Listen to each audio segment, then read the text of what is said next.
Antes da gente ir para a parte histórica, só ressaltar aqui alguns pontos em relação à teologia bíblica e à Bíblia como um todo, né?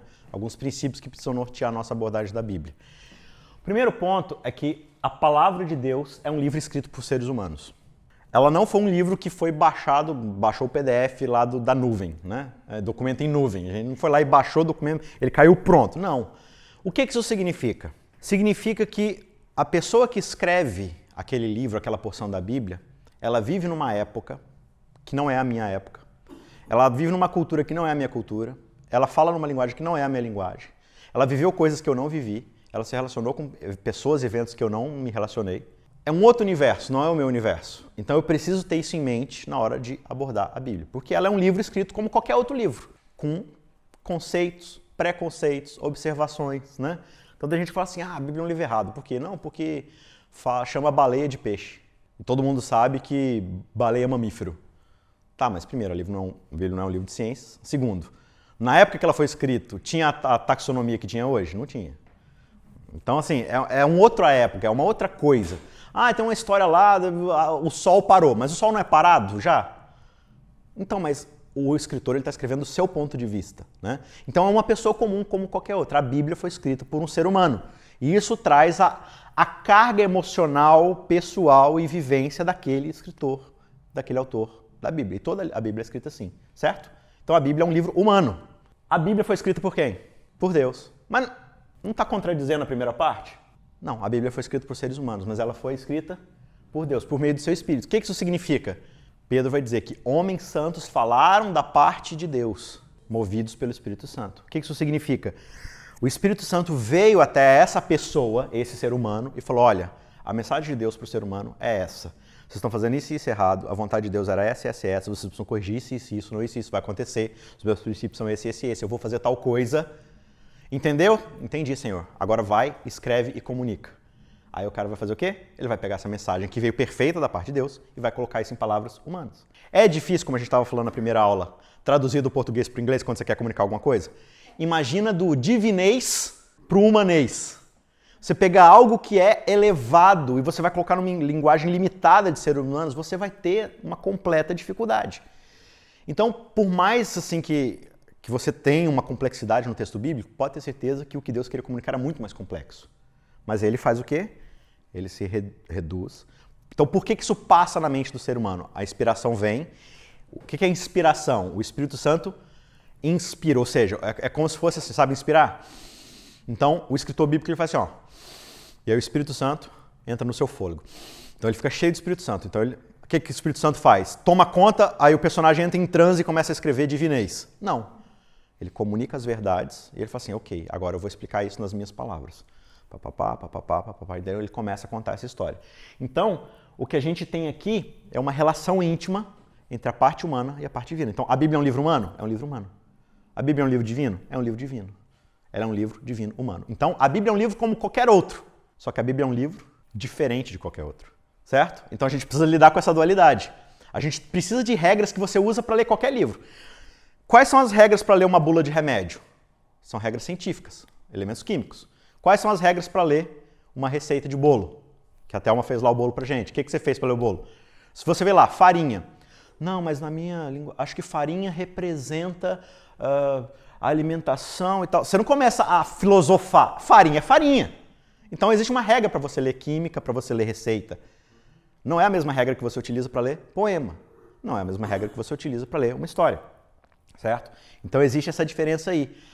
E ao mesmo tempo ela é totalmente diferente. Por quê? Porque você precisa levar em consideração que a mensagem que contém ali é uma mensagem da parte de Deus. Então você precisa interpretá-la através das lentes humanas, que existem as regras interpretativas para isso, mas sempre considerando que a Bíblia não se submete ao seu entendimento. A Bíblia está além de você. Ela está além da humanidade. Ela é uma mensagem da parte de Deus para nós. Então ela em si mesma se basta. Então eu tenho que tentar alcançá-la e não reduzi-la a mim.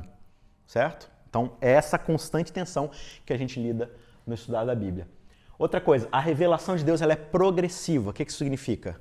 Às vezes você vai ler um texto lá de Paulo que talvez vai contradizer um texto lá de Moisés. Por exemplo, lá em Daniel decide no seu coração não se contaminar com as iguarias do rei. A história é, Eles vão lá para a Babilônia, e aí Daniel é um hebreu fiel, ele decide não comer a comida que o rei ofereceu. Por quê? Talvez não é kosher, é uma comida sacrificada a ídolos, então se ele senta ali, ele vai, né? Então Daniel decide não se contaminar com isso, porque tem um contexto ali. Aí você chega lá em Romanos 14, Paulo fala assim, então, essa história aí de comer carne sacrificada a ídolos, dá nada não, tá? Quer comer uma carnezinha? Ah, mas o açougue lá é metade do preço, mas a carne foi sacrificada a ídolo. Não tem problema não. Você compra a carne oferecida ao ídolo, ora para Deus, oferece a carne a Deus, agradece a Deus e tá tudo certo. Por quê? Gente, deixa eu contar um segredo para vocês. Paulo fala, tá lá, vocês podem ler assim. Paulo fala desse jeito. Vou contar um segredinho para vocês. Ídolo não existe, tá? Só Deus que existe. Então, se a carne foi oferecida para ídolo, ídolo não existe, tá? Então não foi oferecida para ninguém. Você agradece a Deus, foi Deus que criou a vaca, tá? Então, no fim das contas, tá tudo certo. Ah, não, mas Paulo está contradizendo Daniel? Não. Por quê? Porque a revelação de Deus ela é progressiva. Existe um contexto. Ah, mas lá no Antigo Testamento, Abraão teve 2 esposas e Jacó teve 4 mulheres. Isso não era errado naquela época. A revelação de Deus é progressiva. Deus encontra o ser humano na história onde ele está na história. Deus não trata o primeiro israelita lá pós-Egito da mesma forma como ele vai tratar o fariseu lá no Novo Testamento. São histórias, contextos, educações, momentos diferentes. Então, Deus vai revelando a sua verdade conforme as coisas vão se mostrando e se desenvolvendo na história. Por isso a gente precisa entender a narrativa. Como é que é no começo, como é que é no meio, como é que é no fim. A história vai se desenvolvendo e Deus vai revelando novas coisas conforme o ser humano vai entendendo, vai vivendo, as coisas vão se mostrando. Ok, vocês já entenderam como é que isso aqui funciona? Então eu vou mostrar para vocês agora o próximo passo. Então a Bíblia ela tem essa cadência, por isso você precisa observar sempre a narrativa. Outro ponto, Deus se revelou na história. A história bíblica não é um livro fora da nossa história. Se você pegar a história bíblica, você vai encaixá-la na história da Terra. Deus não é um Deus de uma história conto de fada, no mundo de Nárnia. Sabe, viram aquele filme de Nárnia, que a pessoa atravessa o guarda-roupa e vai para um mundo fictício? Deus se revelou no planeta Terra, a seres humanos, a nossa raça aqui. Então, os eventos que a Bíblia descreve são eventos históricos e você tem que tomá-los como tal. Talvez o autor floreie alguma coisa porque ele quer passar uma mensagem, talvez ele descreva de uma outra forma para passar uma intenção ali, mas são eventos que a Bíblia toma como fato. Então, quando você assume a leitura da Bíblia, você assume que o que aconteceu aqui é um fato histórico. Ela não está falando para você, não, isso aqui é... Né? A não ser que seja uma parábola, que Jesus está falando, gente, essa é uma história fictícia, tal, vou contar para vocês uma historinha, estou inventando. A não ser que ela deixe claro, você toma ela como uma história. Deus se revelou na história. A revelação de Deus tem um caráter orgânico. O que isso significa? Que todos esses livros, que como eu falei, são mais de 40 autores, 1.500 anos, né? São 66 livros espalhados em 1.500 anos, 40 autores, mas eles são o quê? Harmônicos, orgânicos. Um complementa o outro, um confirma o outro. Eles não vão rejeitar ou negar um outro, por mais que pareça contraditório uma coisa. Se você estudar os contextos e ver como uma coisa se relaciona com a outra, você vai ver que é o tempo todo o quê? Orgânico, harmônico. Um autor vai complementar o outro, vai confirmar o outro, vai citar o outro, vai aludir o outro. Tem uma imagem que mostra assim, toda a inter-relação dos versos bíblicos. Ele faz um diagrama, assim, um panorama mostrando sempre que um verso bíblico cita o outro. É muito legal. Então, Deus se revela, como a gente viu até agora, em narrativa. Deus escolheu se revelar através de uma história. A história aqui, no caso, né? A primeira, história minúscula ali, porque a história do planeta Terra, né? A nossa história, a história como matéria do que aconteceu na humanidade.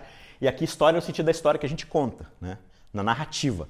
Deus se revelou numa história que ele contou sobre quem ele é, sobre o que ele desejava para a humanidade, o que deu errado e o que ele vai fazer, fez e está fazendo, né? Para poder consertar isso e para onde ele quer levar a gente.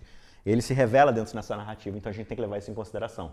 Deus se revela em notícias novas, né? Quando você fala evangelho, o que é evangelho? Uma boa notícia. O que isso quer dizer? Os autores bíblicos, eles dão um relato sobre quem Deus é, não só uma narrativa. Eles apresentam notícias. Olha, tal coisa aconteceu, por causa disso Deus fez tal coisa, ele vai fazer tal coisa e Deus um dia vai vir e vai fazer isso aqui. São notícias, eles estão dando fatos ali e apresentando para você. Então Deus se revelou através desses fatos e notícias. E por fim, Deus se revela na pessoa de Jesus Cristo. A maior revelação de todas, a mais completa é: você quer saber quem Deus é, o que ele deseja para a raça humana? Jesus Cristo. Jesus Cristo está nos apresentando todo o propósito de Deus. Paulo vai falar em Colossenses, nele aprove Deus revelar-se na pessoa de Jesus Cristo. Jesus Cristo é a imagem do Deus invisível, ele é a imagem visível do Deus invisível. Então tudo que você quer saber sobre Deus, Senhor, um dos discípulos vai falar para Jesus, Jesus, mostra-nos o Pai. Jesus fala assim, se você está me vendo, você está vendo o Pai.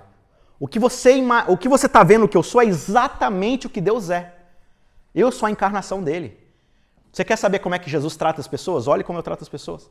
Você quer saber o que Deus tem a falar a respeito da vida, do universo e tudo mais? Olhe para o que eu tenho a falar. Você quer saber o que Deus faria com o pecado de vocês? Olhe para o que eu vou fazer com o pecado de vocês. Eu sou exatamente aquilo que o Pai é. Então Deus é a exata revelação desse Deus. Hebreus vai falar que no passado, Deus se revelou para a humanidade através de quem? Dos profetas, desses escritores, Moisés, as histórias, os profetas. Mas nos últimos dias, aprove a Deus nos revelar o quê? Através do Filho. Ele é a imagem de todas as coisas. Então Jesus Cristo, no fim das contas, é a revelação definitiva de Deus. Só que para entender esse Jesus, eu preciso entender as Escrituras. E o que elas me contam a respeito desse Jesus. Tem um movimento teológico muito recente, especialmente no Brasil, eu não sei como é que está em outros países, quando eles falam assim de utilizar Jesus como chave hermenêutica. O que é uma hermenêutica?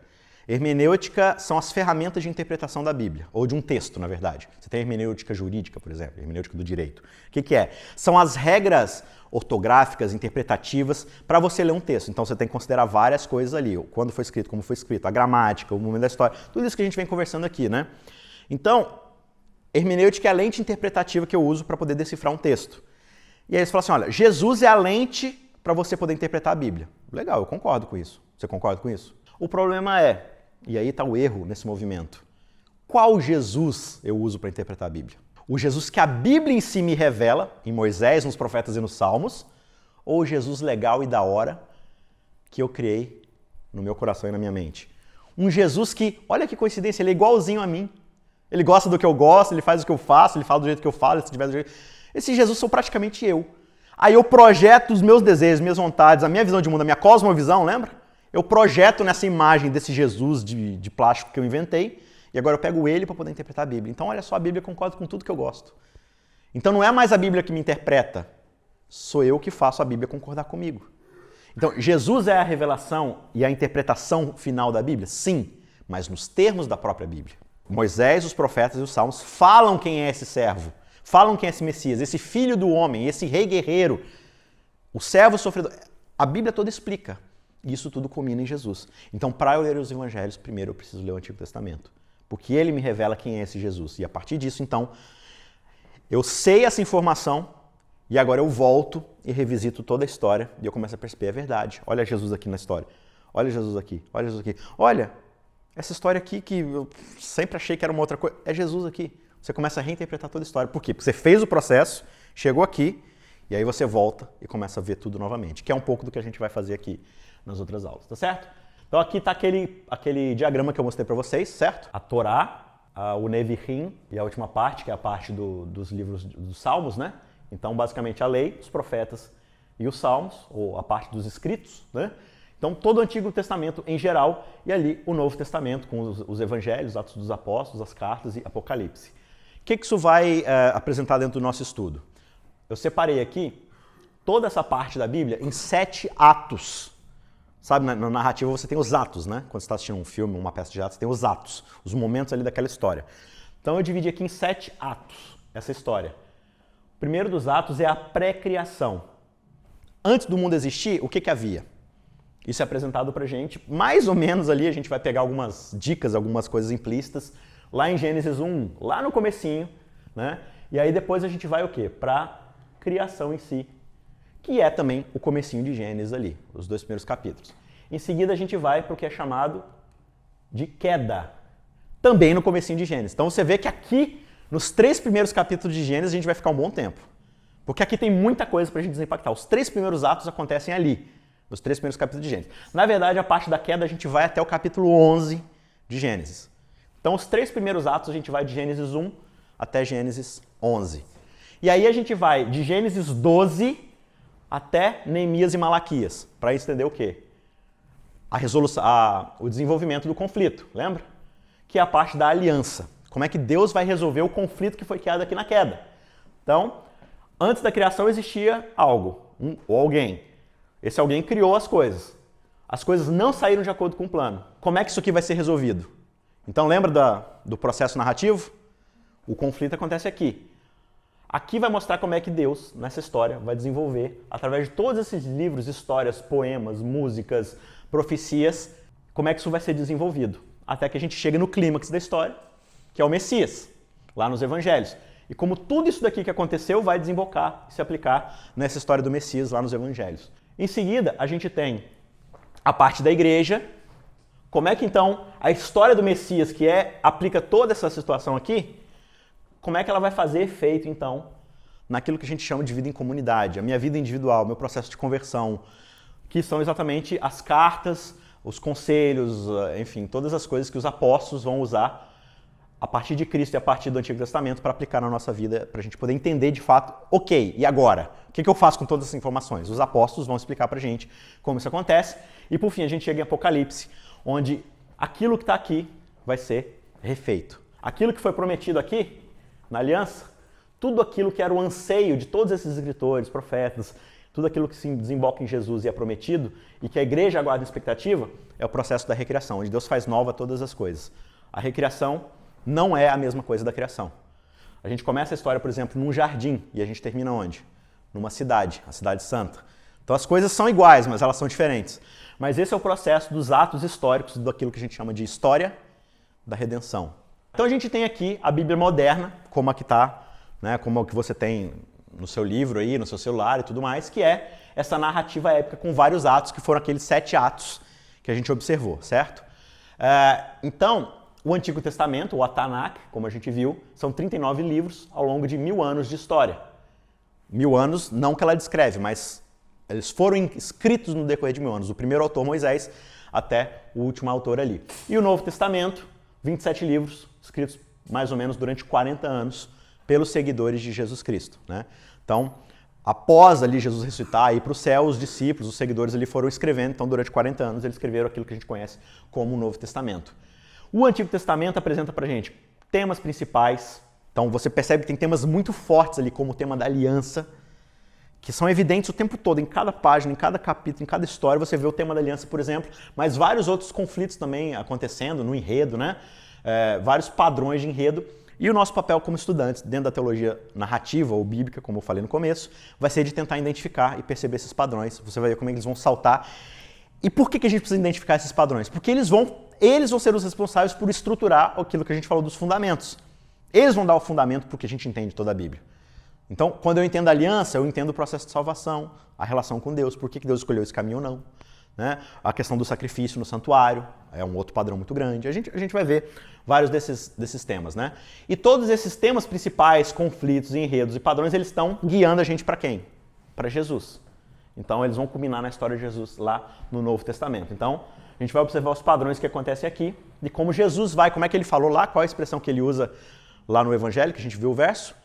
Era necessário que tudo isso se cumprisse. Então, como é que esses temas, conflitos, padrões, eles se cumprem? Ou seja, eles são visíveis na prática em Jesus Cristo. Ele vai dar significado a tudo isso que aconteceu. Sem Jesus, todas essas histórias são só histórias de padrão moral. Aí eu pego a história de Davi jogando a pedrinha no Golias. Viu? Se você tem um problema na sua vida, joga uma pedrinha. Qual que é o problema? Qual que é o gigante da sua vida? Beleza. Samuel, 3.000 anos atrás, escreveu essa história para você enfrentar hoje o seu problema na sua vida, porque era isso que ele tinha em mente. Não, tudo está apontando para Jesus.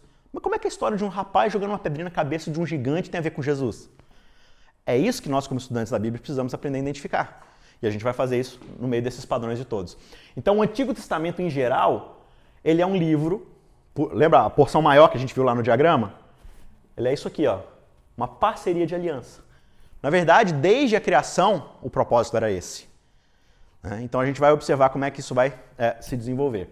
Veja só, como é que é a história que geralmente a gente ensina para as pessoas dentro do plano da redenção? Deus criou o mundo. A história é assim, certo? Aí o ser humano fez besteira. Beleza? Aí Deus prometeu, nessa mesma página, que consertaria tudo. Aí veio Jesus e resolveu o problema. Certo? Então, criação, queda, redenção, e um dia ele vai voltar. Cobriu toda a história, certo? O que eu faço com isso daqui? Isso aqui tem algum sentido na história? Então, você vê, só que o quanto a gente aproveita disso daqui no nosso estudo da Bíblia? O quanto a gente se depara em Números, Levíticos, em Eclesiastes, em Lamentações, em Naum. Já leu Naum? Abacuque. Então, assim, a gente evita esse tipo de leitura. Por quê? Porque é aquilo que a gente falou lá no comecinho. Linguagem difícil, histórias esquisitas, um monte de lei que eu não entendo do que está falando. Então, beleza. Deus criou o mundo, o ser humano fez besteira, Deus prometeu que ia resolver, Jesus veio e resolveu. Mas e aí? Né? Então, de novo, se eu ignoro toda essa coisa, eu estou ignorando, 95% do que Deus quis revelar para a humanidade. Então isso vai fazer muito mais sentido conforme a gente vai observando. Então, agora a gente vai ter essa visão panorâmica para vocês terem um gostinho do que vem por aí. E para vocês se situarem, porque aí quando a gente for de livro a livro, vai ser uma visão mais zoom, né? Então agora a gente vai ter essa visão bem panorâmica para vocês já se situarem, identificarem alguns dos padrões bem rapidamente para ver o que a gente vai estar estudando no decorrer desses estudos aqui, tá bom? Então, a tradição cristã posterior, essa mais moderna, da forma que divide a Bíblia, divide, né, Pentateuco, histórias, poesia, os profetas, certo? Mas, como a gente viu, a tradução judaica antiga, ou seja, a Bíblia que Jesus lia, era a Torá, Nevi'im, Ketuvim, a Tanakh, certo? Que é o ensino, a lei. Torá não é só lei, Torá tem mais a ver com ensino, com caminho, com instruções, certo? Por isso que ela é uma história. Nessa história você vai vendo as instruções e como isso vai se aplicando na história de Israel. Nevi'im, os profetas, e Ketuvim, os escritos. Então, como é que isso vai contar a história pra gente a partir desse padrão? Como eu falei, quem é que fez essa divisão, né? Moisés, ele vai lá, prepara o Pentateuco, mais a história de Jó, né, o livro de Jó. Davi vai escrever muita coisa lá através dos salmos, da linguagem de sabedoria e tudo mais. E a partir de então, você vai ter vários desses escribas, profetas, todos eles orientados pelo Espírito de Deus para ir organizando isso dentro dessa estrutura e fazer esses atos, esses enchimentos de padrões que a gente vai identificar, né? Então, não só Deus escreveu a Bíblia, mas ele organizou a Bíblia de um jeito que passe uma mensagem. Então, a estrutura é tão importante quanto a mensagem em si, né? Então, por meio dessas palavras humanas, como a gente viu lá naqueles princípios, né? Deus ele vai falando ao seu povo.